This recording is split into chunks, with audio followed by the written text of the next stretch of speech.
परमेश्वराची स्तुती असो. आजचा विषय आहे करारातील कृपेचे वाहक.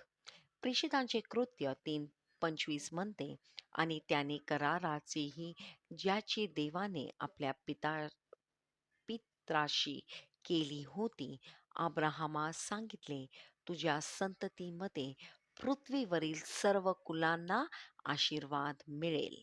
पास्टर ख्रिस शिकवतात आपल्याला या वचनाने. जेव्हा देवाने अब्राहामला आशीर्वाद दिला, तेव्हा तो फक्त एक मनुष्याचा विचार करत नव्हता, तो संपूर्ण जगाचा विचार करत होता. देव म्हणाला, तुझ्या संततीमध्ये पृथ्वीवरील सर्व कुलांना आशीर्वाद मिळेल. ही संतती म्हणजे येशू ख्रिस्त, आणि तुम्ही येशूचे असल्यामुळे तुम्हीही या आशीर्वादाचा भाग आहात. देवाने अब्रामाला फक्त घेण्यासाठी आशीर्वाद दिला नाही, त्याला आशीर्वाद देणारा बनवले. त्याचा अर्थ तुम्ही देवाची कृपा, त्याचे प्रेम आणि दया आणि अनुग्रह घेऊन फिरता. बायबल त्याला करारातील कृपा म्हणते. देवाचे खोल आणि न संपणारे प्रेम जे सदैव चांगलेच आणते.